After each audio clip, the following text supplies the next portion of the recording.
श्रीमान वेंकटनाथार्य कवितार्किक केसरी वेदांताचार्यवर्यो मे सन्निधत्तां सदाहृति रामानुजदयापात्रं ज्ञानवैराग्यभूषणं श्रीमद्वेंकटनाथार्यं वन्दे वेदान्तदेशिकं लक्ष्मीनाथसमारम्भां नाथयामनमध्यमाम् अस्मदाचार्यपर्यन्तां वन्दे गुरुपरम्परां यो नित्यमच्युतपदाम्बुजयुग्मरुक्मव्यामोगतस्सतितरान्नाय मेने अस्मद्गुरोर्भगवतोस्य दयैकसिन्धोः रामानुजस्य शरणौ शरणं प्रपद्ये.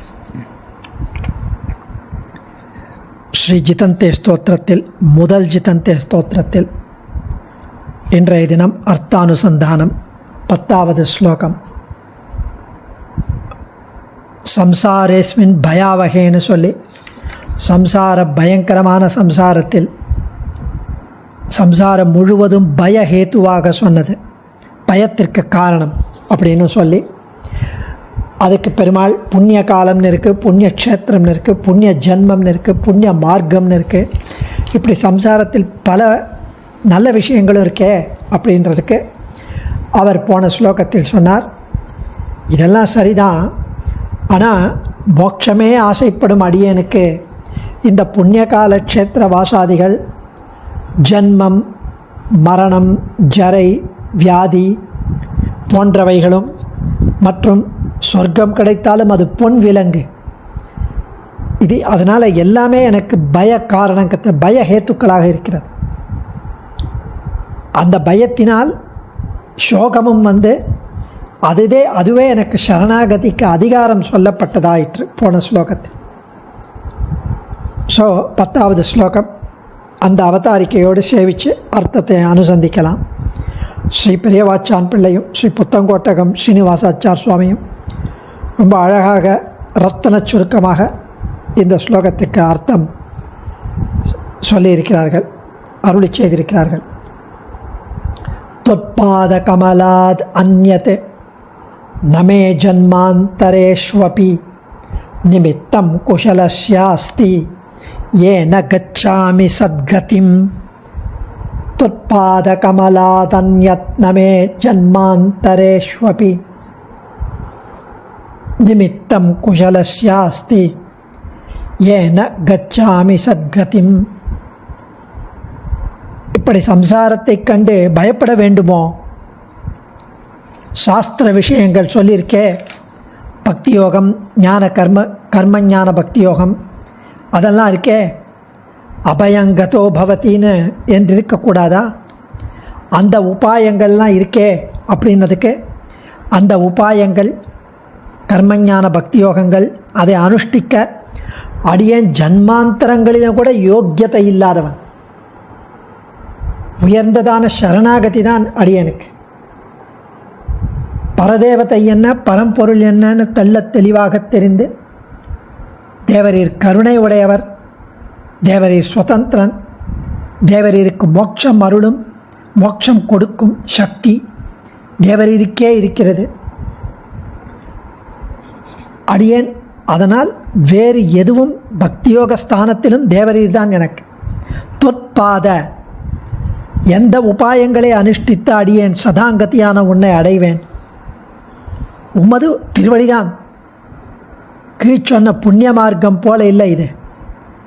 ஷீதி பூதோ நிராமயகான்னு ஆனந்தமயமான அர்ச்சிராதி மார்க்கத்தை எப்பொழுது அடைவேன்? எப்போ பக்தி யோகம் பண்ணி எப்போ அடையிறது? அதுக்கெல்லாம் ஒரு நல்ல காரியம் பண்ணால் 10 கெட்ட காரியம் வருது, பாப்பங்கள் வருது, அபச்சாரங்கள் வருது. பரம மங்களமான மோட்சத்திற்கு சாதனமான உபாயம் தேவரீருடைய திருவடியில் சரணம் அடைவது தான். பக்தி யோகங்கள் போன்ற அங்கு ஜன்மாந்தரங்களிலும் கூட அடியேன் செய்ய முடியாதவன். உயர்ந்ததான சரணாகதி தத்துவத்தை இவ்வளவு அழகாக ஜிதந்தே ஸ்தோத்திரத்தில் தெரிவிக்கிறார். எல்லாராலும் போற்றப்படும் ஆதிகாவியம் என்ற ஸ்ரீமத் வால்மீகி ராமாயணமே சரணாகதி வேதம் என்று கூறுகிறார்கள். காரணம், நம்மால் சரணாக அடையத்தக்கவர்களான பெருமாளும் பிராட்டியும் அவர்களுடைய கருணைதான் காரணம். வேதத்தின் ஆழமான கருத்துக்களை சாமானியர்களுக்கும் நன்கு உணர்ந்து அதை அனுஷ்டிக்க வழியும் அதன் பலனையும் மிக தெளிவாக காட்டுகிறது ஸ்ரீமத் ராமாயண காவியம். இப்படி போலொன்றில்லா அடியேன் என்றபடி வேற உபாயங்களில் ஈடுபடுவதற்கு சாமர்த்தியமே இல்லாத அசாமர்த்தியமாகிற சரணாகதி என்ற அதிகாரம், அதற்கு அனுசந்தானமான கார்பண்யம் அங்கம் இந்த ஸ்லோகத்தில் சொல்லப்படுகிறது. அதாவது அங்கியான ஆத்ம சமர்ப்பணத்தை சேர்த்து ஷடங்க யோகம் அப்படின்னு 6 அங்கங்க, 5 அங்கம் ஒரு அங்கி, ஷடங்க யோகம்னு இந்த சரணாகதியை சொல்லுவாள். இந்த கருத்து லக்ஷ்மி தந்திரம், ஆழ்வார் பாசுரங்கள் எல்லாம் இதிலெல்லாம் அனுபவிக்கலாம். அதாவது எம்பெருமான் ஒருவனையே இடைவிடாது நினைத்து தியானித்தோமானால் அந்த மகா விஸ்வாசம் எம்பெருமானிடத்தில் வீண் போகாது. நம்பிக்கை ஸ்ரீமத் ராமாயணத்தில் பாலகாண்டத்திலிருந்து கிரமேண பலதரப்பட்ட பல இன்சிடெண்ட் மூலமாக, பல கதைகளின் மூலமாக சரணாகதி தத்துவம் நன்கு உணரும்படி நமக்கு வெளிப்படுத்தப்படுகிறது. ஸ்ரீமத் ராமாயணத்தில் தேவதைகளின் சரணாகதி முதல்ல ராம அவதாரத்துக்கு, இளைய பெருமாள் சரணாகதி சீதையுடன் ராமனுடன் வனவாசம் அவருடைய பின்தொடர்ந்து ஒழிவில் காலமெல்லாம் உடனாய் மன்னி வழுவிலா அடிமை செய்ய வேண்டும்னு லக்ஷ்மணனுடைய சரணாகதி பிரார்த்திக்கிறார். பரதாழ்வான் சரணாகதி, அப்புறம் விபீஷண சரணாகதி, திரிஜடை சரணாகதி, எத்தனை சரணாகதி, ரிஷிகளுடைய சரணாகதி, பிரபத்தியின் பெருமையும் அதனுடைய அங்கங்களும், அதாவது ஆனுகூல்ய சங்கல்பம், பிராதிகூல்ய வர்ஜனம், மகாவிஸ்வாசம், கார்பண்யம், கோப்திருத்வவரணம்னு 5 அங்கங்கள் நமக்கு தெரியும். அதில் கார்பண்யம் இங்கு தெரிவிக்கப்படுகிறது. புகழொன்றில்லா அடியேன் என்றபடி பதவுரை அனுபவித்து இந்த அங்கத்தை நாம் இந்த ஸ்லோக வியாக்கியானத்திலிருந்து சேவிக்கலாம். தொற்பாத கமலாதன்யத் கமலாத் அந்யத் நமே ஜன்மாந்தரேஷ்வபி நிமித்தம் குஷலஸ்யாஸ்தி ஏன கச்சாமி சத்கதிம். ஏன யாதொரு மங்களத்தாலே, சத்கதிம் சிறந்த கதியை, கச்சாமி அடைவேனோ, யாதொரு மங்களத்தாலே சிறந்த கதியை அடைவானோ, தஸ்ய குஷலஸ்ய அப்படிப்பட்ட மங்களத்துக்கு நிமித்தம் காரணமானது, ஹேத்துவானது, தொற்பாத கமலாத் அந்யத், தொற்பாத கமலாத் அந்யத் தேவருடைய திருவடி தாமரைகளை தவிர, தேவருடைய திருவடி தாமரைகளை காட்டிலும் மே அடியேனுக்கு நாஸ்தி ஜன்மாந்தரேஷு அப்பி, நாஸ்தி இல்லை, ஜன்மாந்தரேஷு அப்பி எந்த ஜென்மத்திலும் இல்லை, இந்த ஜென்மம் இல்லை, எந்த ஜென்மம் எடுத்தாலும் கிடையாது. யாதொரு மங்களத்தாலே சிறந்த கதியை, சத்கதியை அடியேன் அடைவேனோ, அப்படிப்பட்ட மங்களத்துக்கு, அந்த கதிக்கு காரணமானது தேவதையுடைய திருவடி தாமரைகளை தவிர வேறு ஒன்றும் அடியேனுக்கு எந்த ஜென்மத்திலையும் கிடையாது. ஏதோ அடுத்த ஜென்மத்தில், அதுக்கு அடுத்த ஜென்மத்தில் புண்ணியமெல்லாம் சேர்த்துட்டு அங்கே பண்ணுவேன், சக்தி இருக்கும்லாம் நினச்சிக்காதே, கிடையாது என்கிறார். தொற்பாத கமலாத், உபாயம் உபேயம், வழி பலன் ரெண்டும் நாம் தான் எம்பெருமான் சொல்கிறாராம், நாம் தான்.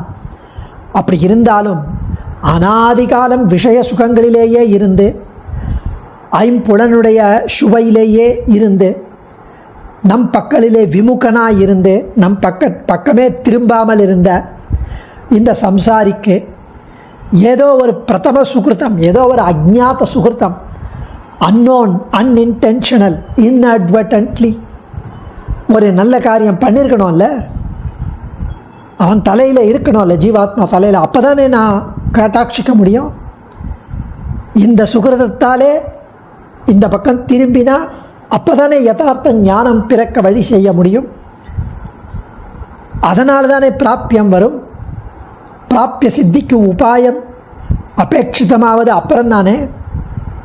ஸோ அடியன் பிரதம சுகிருதம் இவன் கையாலே ஆக வேண்டாவோ, உம்முடைய ஒரு எஃபர்ட் எடுக்க வேண்டாமா அப்படின்னா அதுக்கு தெரிவிக்கிறானா அந்த ஜீவாத்மா, அந்த சுகிருத்தமும் தேவரீர் திருவடிகளை தவிர எனக்கு வேறில்லை. அந்த அஜ்ஞாத சுகிருதமா, பிரதம சுகிருதமா, whatever, everything is your lotus feet, தேவரீர் திருவடிகள். பிராப்பிய பிராபகங்கள் அவனே என்று கீழ் உக்தமான அர்த்தத்தை இங்கு நிகமிக்கிறது. தத்ர சரணம் துவந்த்வம் விரஜாமின்னு முன்னாடி சொன்னார் ஸ்லோகத்தில். தவ சரண துவந்த்வம் விரஜாமி யோகானாம் பரமாம் சித்திம் பரமம் தே பதம் விதுகு. பிராப்பிய பிராபகங்கள் கீழே சொன்னார், எல்லாம் நீர்தான். தொற்பாத கமலாதன்யத்தே குஷலஸ்ய நிமித்தம் மே நாஸ்தி. தேவரீர் திருவடிகள் தான் பிராப்பியம், தேவரீர் திருவடிகள் தான் பிராபகம், தேவரீர் திருவடிகள் தான் உபாயம், தேவரீர் திருவடிகள் தான் உபேயம். அதுதான் எனக்கு பிரதம சுகிருதமும் தேவரீர் திருவடிகளை அழிய வேறொன்றும் இல்லை. துவத் அந்யத்தே குஷலஸ்ய நிமித்தம் மே நாஸ்தி. பாத கமலம், இதில் ரொம்ப அழகான பிராப்பியம் பிராபகம் வழி பலன் ரெண்டுமே இந்த பாத கமலம்னு பெரியவாச்சான் பிள்ளை தெரிவிக்கிறார்.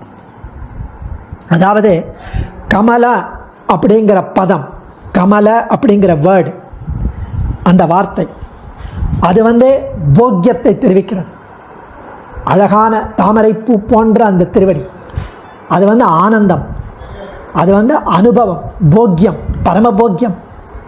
அது பலனை தெரிவிக்கிறது, போக்கியத்தை தெரிவிக்கிறது, போக்கியத்தை ஸ்மரிப்பிக்கிறது, அதை நினைக்கிறது, அதை எண்ணுகிறது, அதை ஆசைப்படுகிறது. அப்படி ஆசைப்பட்ட அந்த கமல பதத்திற்கு பாத முதல் பாத கமலத்தில் முதல் பாத, அந்த பாத பதம், அந்த பாதம் என்கிற பதம், அந்த வேர்ட் உபாயத்தை ஸ்மரிப்பிக்கிறது, வழியை ஸ்மரிப்பிக்கிறது, வழியை தெரிவிக்கிறது. ஸோ சரணத்வந்த்வம் சரணம் விரஜாமி என்று திருவடிகளையே உபாயமாக சொல்லிற்று.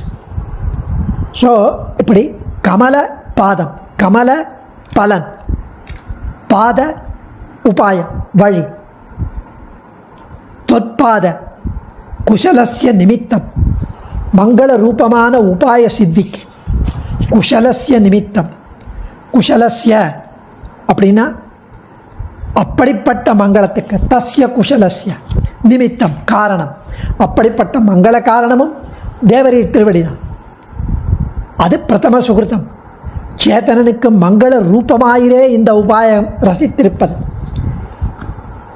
சேத்தனனுக்கு மங்களம் எது அப்படின்னா தேவரீர் திருவடி தான். தேவரீர் திருவடி தான் அந்த பிரதம சுகிருதம். பகூனாம் ஜன்மனாம் அந்தே ஞானவான் மாம் பிரபத்தியதே என்கிறபடி அநேக ஜன்ம சுகிருத சாத்தியமாயிருக்கிற பகவத் ஞானம் என்கிற பிரதம சுகிருதம். தொற்பாத கமலாதன்யது நாஸ்தி. அப்படி ஜன்ம ஜன்மமாக என்ன நினச்சிண்டு அந்த மாதிரி ஞானம் வரணும் அப்படின்னு நான் கீதையில் சொல்லியிருக்கேனே, அது உடனே பகவத் ஞானமாகிய பிரதம சுகிருதம் இப்போவே உனக்கு வேணுமா அப்படின்னா இருக்கட்டும், அடியன் அஜ்ஞானியாக இருந்தாலும் எனக்கு தேவரீர் திருவடியை தவிர வேறு ஒன்றும் இல்லை, உம்மை பற்றிய ஞானம் இல்லைன்னாலும் தேவரீர் திருவடியை தவிர வேறு இல்லைன்னு அது புரிஞ்சு போச்சு. சுகிருத காரியம் என்னன்னா சப்தம், அந்த மாதிரி விஷய சுகங்கள், அதிலிருந்து மீண்டு இந்த ஆத்மாவுக்கு பகவானை பற்றிய எண்ணம், அந்த நோக்கு அது பிறப்பிக்கிறது. அதுதான் சுகிருத காரியம். அது ஜிதந்தே புண்டரீகாட்சான்னு நான் முதல்லையே சொல்லிட்டேனே. இந்த அர்த்தம் தேவரீர் அழகாலே, அந்த திருக்கண்களை பார்த்து அந்த அழகினாலே வந்தது. அதையே சுகிருதம். அந்த சுகிருதம் எனக்கு தேவரீர் திருவடிகளே. ஜன்மாந்தரேஸ்வபி, அழகை காட்டி மீட்டதும் ஜன்மாந்தரங்களில் ஒரு சுகிருத விசேஷம்.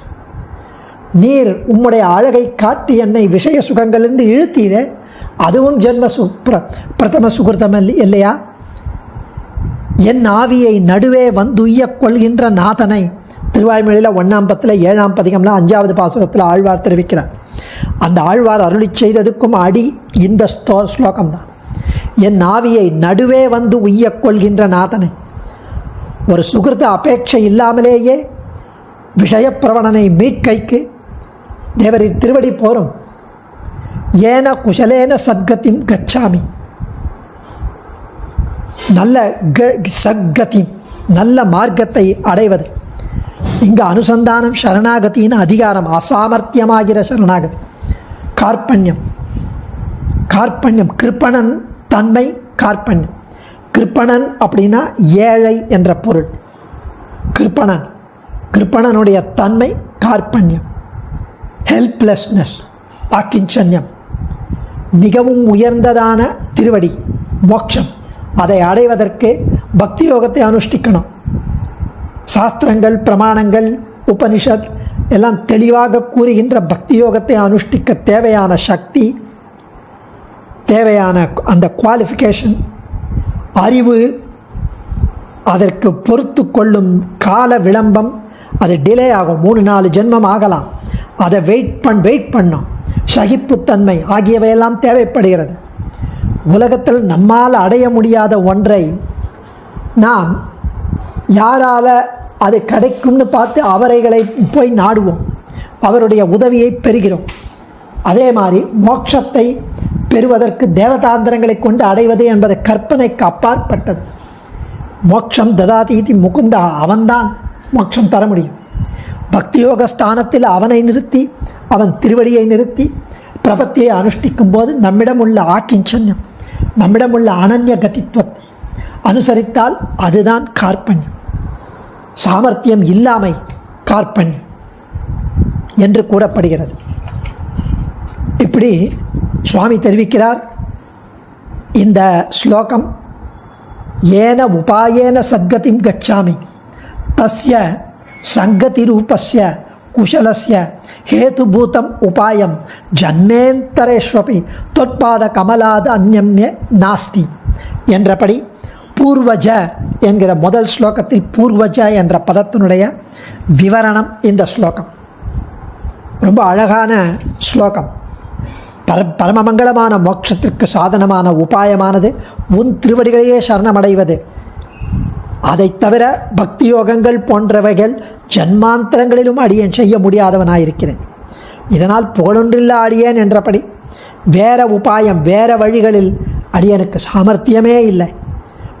அடியனுக்கு சரணாகதி ஒன்று தான், தேவரீர் திருவடிதான். அதுதான் பிரதம சுகிருதம், அதுதான் உபாயம், அதுதான் உபேயம், அதுதான் வழி, அதுதான் பலன். இப்படி கார்பண்ய அனுசந்தானமாக சுவாமி இங்கே சேவிக்கிறார். தன்யோஸ்மி. கவிதார்க்கிக சிம்ஹாய கல்யாண குணசாலினே ஸ்ரீமதே வெங்கடேஷாய வேதாந்த குரவே நமஹ. ஆச்சாரியன் திருவடிகளே சரணம்.